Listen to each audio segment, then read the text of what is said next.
Kudumbashree micro enterprises award 2025 Pathanamthitta ജില്ലാതല വിതരണ ചടങ്ങ് മെയ് 3 അടൂരിൽ നടക്കും. കുടുംബശ്രീയും കേരള വിഷനും സംയുക്തമായി സംഘടിപ്പിക്കുന്ന പരിപാടി മന്ത്രി വീണ ജോർജ് ഉദ്ഘാടനം ചെയ്യും.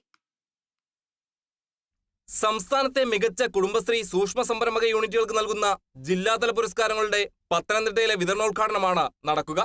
കുടുംബശ്രീ യൂണിറ്റുകളിൽ നിന്ന് വിദഗ്ധ ജൂറി തെരഞ്ഞെടുത്ത മികച്ച 10 മൈക്രോ യൂണിറ്റ് സംരംഭങ്ങൾക്കാണ് പുരസ്കാരങ്ങൾ നൽകുകയെന്ന് ഭാരവാഹികൾ അറിയിച്ചു. കേരളത്തിലെ കുടുംബശ്രീ മിഷനുമായി ബന്ധപ്പെട്ടിട്ട് കേരളത്തിലെ വിവിധ 14 ജില്ലകളിൽ ഇരിക്കുന്ന കുടുംബശ്രീ യൂണിറ്റുകളെ, അതിലെ മികച്ച യൂണിറ്റുകളെ കണ്ടുപിടിച്ച് ഓരോ ജില്ലകളിലെയും 10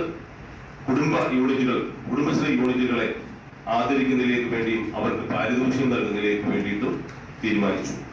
അതിന്റെ ഭാഗമായാണ് ഇന്ന് ഈ പ്രസ് ക്ലബ് ഇവിടെ നടത്തുന്നത്.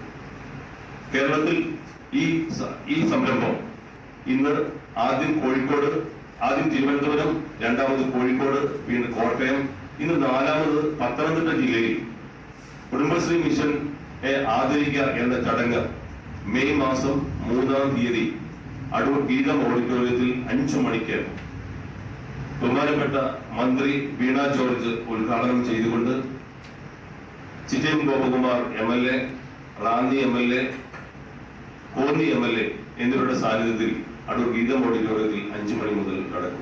പുരസ്കാര വിതരണത്തിന് ശേഷം കുടുംബശ്രീ മിഷന്റെ പങ്കാളിത്തത്തോടെ സിനിമ, ടെലിവിഷൻ രംഗത്തെ പ്രശസ്തരുടെ കലാസന്ധ്യയും നടക്കും. വാർത്താ സമ്മേളനത്തിൽ COA പത്തനംതിട്ട ജില്ലാ പ്രസിഡന്റ് ബിജു M. നായർ, ജില്ലാ സെക്രട്ടറി സുഭാഷ് ബാബു T, ജില്ലാ കമ്മിറ്റി അംഗം ജ്യോതിഷ് കുമാർ, അടൂർ മേഖലാ സെക്രട്ടറി സുരേഷ് ബാബു എന്നിവർ പങ്കെടുത്തു. Kerala vision news, Pathanamthitta.